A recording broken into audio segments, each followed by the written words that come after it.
Hello નમસ્કાર વિદ્યાર્થી મિત્રો આજે આપણે વાત કરવાના છે દ્વિતીય પરીક્ષા 2026 ની અંદર ધોરણ 9 વિષય ગુજરાતીનું સંપૂર્ણ અને સચોટ પેપર સોલ્યુશન આ વિડીયોની અંદર આપણે જોવાના છે. તો આ વિડીયોને અંત સુધી જોવાનું ભૂલતા નહીં. ચેનલ ઉપર પ્રથમ વખત આવેલા હો તો ચેનલને જરૂરથી સબસ્ક્રાઇબ કરી દેજો અને આ વિડીયોની લિંકને તમારા અન્ય મિત્રો સુધી શેર કરી દેજો. તો વાત કરીએ વિભાગ એ જે ગદ્ય વિભાગ છે એની અંદર નીચેના પ્રશ્નોના એક વાક્યની અંદર ઉત્તર લખો. અહીંયા બે પ્રશ્ન આપેલા છે. ત્યારબાદ નીચેના પ્રશ્નોના ટૂંકમાં ઉત્તર લખો. તો અહીંયા પણ બે પ્રશ્ન આપેલા છે, બીજાની અથવાની અંદર આપેલો છે. ત્યારબાદ કની અંદર નીચેના પ્રશ્નોનો સવિસ્તર ઉત્તર લખવાનો છે. તો મિત્રો અહીંયા જે પ્રશ્નો તમે જોઈ રહ્યા છો એ દરેકે દરેક પ્રશ્નોના ઉત્તર તમને આ જ વિડીયોની અંદર આપી દેવામાં આવશે. તો આ વિડીયોને અંત સુધી જોવાનું ભૂલતા નહીં. વિભાગ બી ની અંદર આની અંદર આપણે નીચે આપેલી કાવ્ય પંક્તિ પૂર્ણ કરવાની છે કે એક આત્મબળ ત્યાંથી લઈને ઠરી જવાના. તો કવિતા તમે જોઈ શકો છો કે એક આત્મબળ અમારું દુઃખ માત્રની દવા છે, હર જખમને નજરથી ટાંકા ભરી જવાના, સમજો છો શું અમોને સ્વયં પ્રકાશ છીએ, દીપક નથી અમે કે ઠાર્યા ઠરી જવાના. ત્યારબાદ જેટલા પણ પ્રશ્નો છે આ દરેકે દરેક પ્રશ્નોનું આપણે સોલ્યુશન આ જ વિડીયોની અંદર આપણે જોવાના છે. એ પહેલા વાત કરી લઈએ વિભાગ સી જે વ્યાકરણ વિભાગ છે. તો એનું સંપૂર્ણ સોલ્યુશન જોઈએ. તો પહેલો પ્રશ્ન છે કે નીચે આપેલા શબ્દોની જોડણી સુધારીને લખવાની છે. તો અહીંયા લક્ષ્મી અને અભિષેક, તો સાચી જોડણી તમે અહીંયા જોઈ શકો છો, લક્ષ્મી અને અભિષેક. ત્યારબાદ સંધિ છોડો અને જોડવાની છે. તો પવનની સંધિ છોડીએ તો પો વત્તા અન થશે અને નિહિ વત્તા ફળ એની આપણે જોડીએ તો નિષ્ફળ થશે. ત્યારબાદ પ્રપાત શબ્દનો સાચો સમાનાર્થી શબ્દ શોધીને લખવાનો છે. તો પ્રપાતનો સાચો સમાનાર્થી શબ્દ ધોધ થશે. ચોથું છે કે નીચે આપેલા વાક્યમાંથી રવાનુકારી શબ્દ શોધીને લખો કે જોયું તો બોલનાર મરક મરક હસી રહ્યો હતો. તો એની અંદર રવાનુકારી શબ્દ આવશે મરક મરક. ત્યારબાદ નીચે આપેલા સમાસ ઓળખાણો છે. તો પંચશીલ, તો એ આવશે દ્વિગુ સમાસ.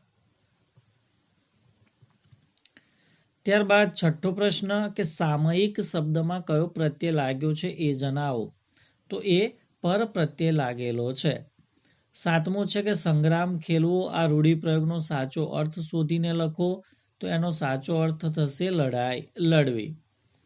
આઠમું છે કે શબ્દ સમૂહ માટે એક શબ્દ આપવાનો છે કે રસ્તામાં મુસાફરને પાણી પીવાની જગ્યા, તો એને પરબ તરીકે ઓળખવામાં આવે છે. નવમું છે કે કૌંસમાં આપેલા સૂચના મુજબ વાક્ય પરિવર્તન કરવાનું છે કે અમે નાટક લખ્યું છે.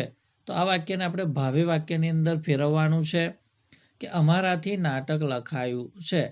10મું છે કે વાક્ય રૂપાંતર કરો કે શેરપા તે યાદ કરાવતા ખૂબ ગુસ્સે થયો હતો. તો આનું નિષેધ વાક્ય આપણે બનાવવાનું છે. તો શેરપા તે યાદ કરાવતા ગુસ્સે થતો ન હતો. વિભાગ ડી અર્થગ્રહણ છે, એનો પણ આપણે ઉત્તર જોવાના છે. અહીંયા જે તમે પ્રવાસમાં જવા માંગો છો તે બદલ તમારા પિતાજીને મંજૂરી આપતો પત્ર છે અથવા તો રમતોત્સવ વિશે અહેવાલ લખવાનો છે. અહીંયા જે કવિતા આપેલી છે એ કવિતા વાંચીને આપેલા પ્રશ્નોના ઉત્તર લખવાના અને ડની અંદર નીચે આપેલા વિષય પર આશરે 200 શબ્દોની અંદર નિબંધ આપણે લખવાનો છે. તો આ દરેક પ્રશ્નોનું સોલ્યુશન જોઈએ તો વિભાગ એની અંદર નીચેના પ્રશ્નોના એક વાક્યમાં ઉત્તર લખો. પહેલો પ્રશ્ન છે કે ગોપાળ બાપા પાઠનો સાહિત્ય પ્રકાર જણાવો. તો ગોપાળ બાપા પાઠનો સાહિત્ય પ્રકાર નવલકથા અંશ છે. બીજો પ્રશ્ન કે સખી માર્કંડી પાઠની મૂળ સાહિત્ય કૃતિનું નામ જણાવો. તો સખી માર્કંડી પાઠની મૂળ સાહિત્ય કૃતિનું નામ લોકમાતા પ્રકૃતિનો આનંદ નામના પુસ્તકમાંથી લેવામાં આવેલ છે. બ વિભાગ છે કે ભાઈ નીચેના પ્રશ્નોના ટૂંકમાં ઉત્તર લખો કે અમરત કાકીએ દવાખાનામાં મંગુ માટે કરેલી ભલામણ નોંધો.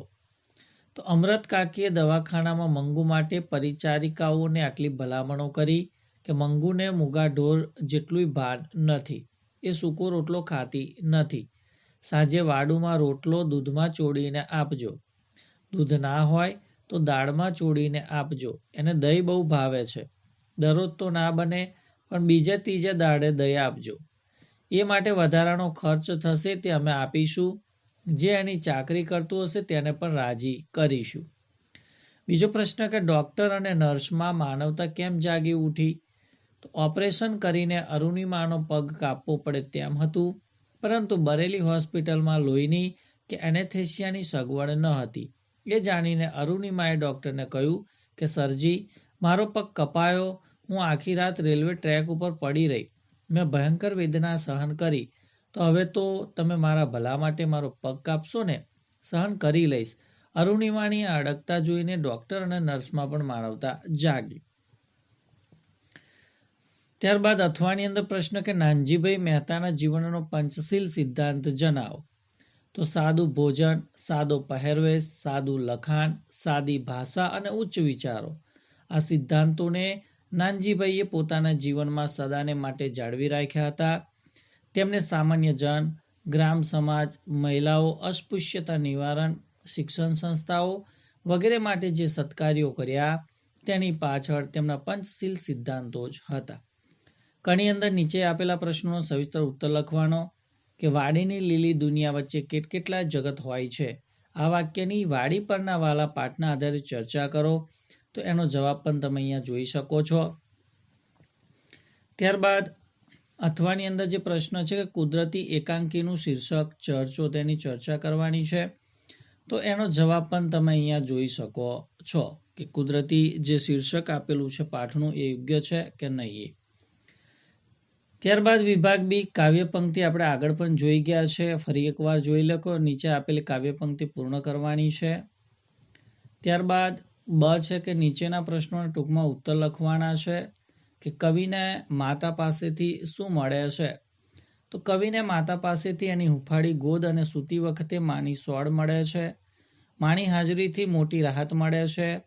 માની આંખોમાંથી વાત્સલ્ય મળે છે. માનો પ્રેમાળ સાદ સાંભળવા મળે છે. માના આલિંગનમાં પ્રેમનો સ્પર્શ મળે છે. એના પર માના હેતની હેલી સતત વરસે છે. માની શીતળ છાયા અને હુંફાળી માયા મળે છે. હોસ્ટેલમાં રહેતી દીકરીનું દ્રઢ મનોબળ તમારા શબ્દોમાં લખો. તો હોસ્ટેલમાં રહેતી દીકરી ત્યાંની અગવડોથી નાસીપાસ થતી નથી. તે પોતાના લક્ષ્ય તરફ ધ્યાન આપે છે. તેની મમ્મીના અરમાનોને પૂરા કરવા એ એનું એકમાત્ર લક્ષ્ય છે. આથી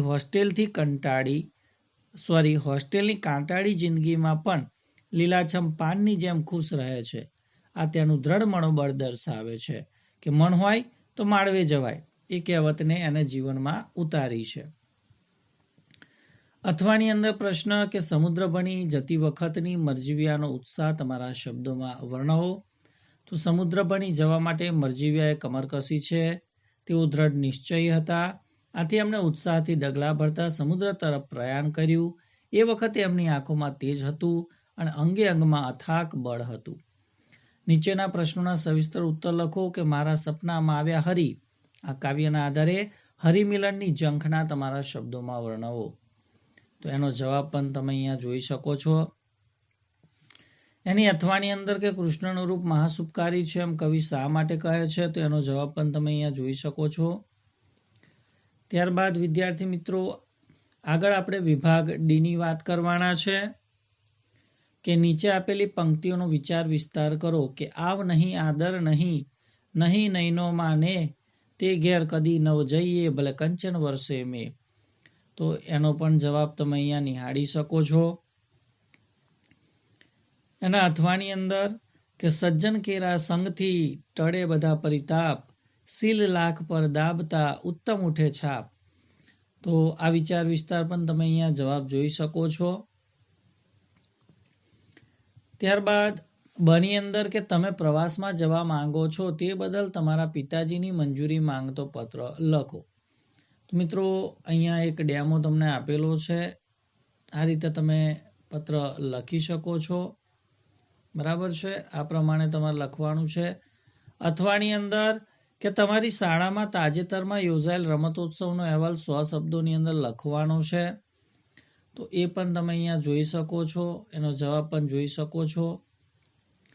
ત્યારબાદ ક છે કે નીચેનું કાવ્ય વાંચી તેની નીચે આપેલા પ્રશ્નોના ઉત્તર લખવાના છે. તો કાવ્ય એકવાર તમારે વાંચી લેવાનું છે અને કાવ્ય વાંચ્યા પછી એની નીચે જે પ્રશ્ન આપેલા છે એના આપણે જવાબ આપવાના છે. કે આપનો સંગ ઘડીકનો જ છે એમ કવિ શા માટે કહે છે? તો કવિ કાળની કેડીએ એટલે કે સમયના અવિરત પ્રવાહના સંદર્ભમાં વાત કરે છે કે અનંત સમયની સરખામણીએ માનવ જીવન ખૂબ જ ટૂંકું છે અને પૃથ્વીના આંગણે માણસોનું મિલન એક ક્ષણિક છે. ગમે ત્યારે વિદાયની વેળા આવવાની જ છે, તેથી કવિ આ મિલનને ઘડીકનો સંગ કહે છે. બીજો પ્રશ્ન કે એ સંગ દરમિયાન કવિ શું વહાવવા માંગે છે અને કેવી રીતે? તો એ સંગ દરમિયાન કવિ હિતની ગંગા વહાવવા માંગે છે. તે માટે કવિ હૈયાનો હિમાળો ગાળવાનું કહે છે, જેનો અર્થ એ થાય કે હૃદયમાં રહેલા અહંકાર કે જડતાને ઓગાળીને નિસ્વાર્થ પ્રેમ વહાવવો. ત્રીજો પ્રશ્ન કે કંટક છાયેલા જીવન પથને કવિ કઈ રીતે સુંદર બનાવવા માંગે છે? તો કવિ જીવનના કાંટાળા માર્ગ પર સ્મિત વેરીને તેને ફૂલની ક્યારી જેવો સુંદર બનાવવા માંગે છે. વળી જ્યાં પગલે પગલે પાવક જાગે ત્યાં પોતાની આંખોથી પ્રેમરૂપી જળ વરસાવી શાંતિ સ્થાપવા માંગે છે. અંતિમ પ્રશ્ન કે કાવ્યને યોગ્ય શીર્ષક આપો.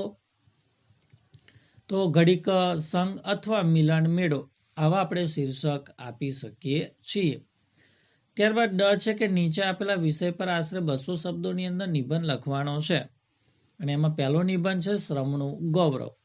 તો મિત્રો આ નિબંધ તમે અહીંયા જોઈ શકો છો.